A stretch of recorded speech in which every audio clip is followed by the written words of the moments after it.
বসবে কি না? রেডি, আমরা রেডি। রোল রোল আমরা সামনে দিয়ে শুরু করি। জোয়ান মেঘ দিয়ে শুরু করি, কারণ সবাই বলে আবার যাবে আমার সামনে। আপনি শুরুতে বলেন, যেহেতু শুরু থেকেই তোমাদের গল্প ছিলেন, তোমাদের গল্প ছিল আছে, সেই গল্পের পর আবার তোমাদের গল্প ছিল আসলে সব কিছু প্রত্যাশা বা রিকভারি শুটিং এক্সপিরিয়েন্স। নয়েজ আছে, একটু লং করে না। রাতুল ভালো আছে, আলহামদুলিল্লাহ। রাতুলের সাথে শালুর। না, আসলে এটা যেহেতু একটা সিকুয়াল, প্রথমটা সবাই দেখেছে এবং অনেকেরই পছন্দ হয়েছে। তো ডেফিনেটলি দর্শকের একটা এক্সপেকটেশন আছে এটার প্রতি, যেহেতু সেকেন্ড পার্ট হচ্ছে। তো আমরা অনেক বেশি এক্সাইটেড, কারণ হচ্ছে এই কাজটা করার আগেই আসলে আমরা 1 মাস আগে থেকে প্ল্যানিং চলছিল। সব কিছু মিলে আসলে এই পুরো ফ্যামিলিটা, মানে এত বড় একটা ফ্যামিলি, এবং আরো অনেকজন অ্যাড হয়েছে, দিনাবে আছে, শিবাপু আছে, আরো অনেকে অ্যাড হয়েছে।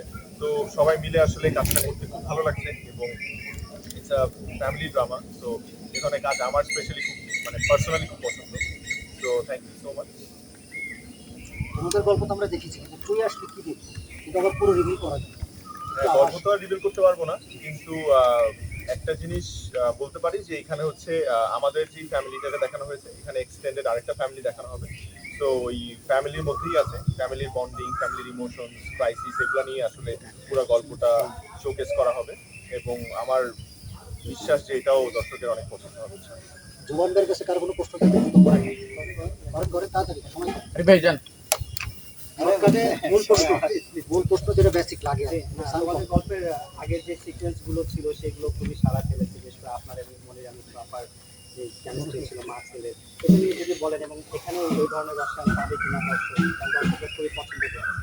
উনি আমার চাচির ক্যারেক্টার করেছেন। তো আমার মা সাবেরি আলম। তো ওনার সাথে আসলে মানে এটা তো হচ্ছে মা ছেলের গল্প থেকে আসলে স্টার্ট হয়, যেগুলো শহরের গল্পটা থেকে শুরু হয়। তারপরে হচ্ছে আমার ফ্যামিলিতে যাই, আসলে আমার দাদা বাড়ির ফ্যামিলিতে, যে ফ্যামিলিকে আমি কখনো দেখি নাই। তো আমার মাও বঞ্চিত ছিলেন।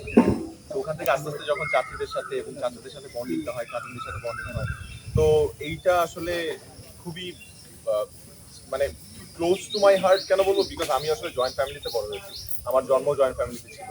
সো এই কারণে আসলে আমি এই জিনিসগুলো রিলেট করতে পেরেছি খুব সুন্দরভাবে।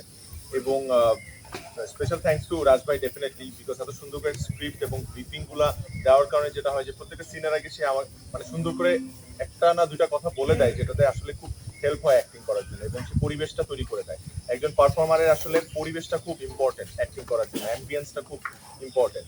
এই কারণে আসলে ফ্লারিশ করতে পারে আর্টিস্টরা সুন্দর করে অ্যাক্টিং করে। আগে ফ্যামিলি ড্রামা হতোই না, কিন্তু আমরা ফিল্ম দেখতেছি একদম ভরপুর। এই এত এত আর্টিস্ট, সব গুণী গুণী মানুষ, এত বড় ক্যানভাস, সবগুলো ক্যারেক্টার যে হয়ে উঠছে, তা আপনারাই কেন মাল্টিকাস্টিং আগ্রহী হন, সব মিলে যদি বলেন। এইটা তো অনেক বড় একটা পজিটিভ সাইন আমাদের ইন্ডাস্ট্রির জন্য। সেটা হচ্ছে এত বড় কাস্টিং নিয়ে, এত গুণী গুণী আর্টিস্ট নিয়ে, যে যখন আমরা ক্যামেরার সামনে দাঁড়াচ্ছি এবং কাজ করছি, একটা গল্প বলার চেষ্টা করছি, এটা কিন্তু অনেক বড় প্লাস পয়েন্ট। বিকজ হচ্ছে দেখা যায় যে অনেক আনারি আর্টিস্টদের সাথেও আসলে আমাদের কাজ করতে হয়েছে বা হয়, তখন দেখা যায় পারফরমেন্স অনেক ফল করে। সো এই সেটে প্রত্যেকটা আর্টিস্ট এত গুণী এবং ওনারা এত অভিজ্ঞ, যার কারণে আমাদের অ্যাক্টিংগুলো অনেক ভালো হয়। আমাদের অ্যাক্টিং ভালো হওয়ার পেছনে ওনাদের অবদান অনেক বেশি।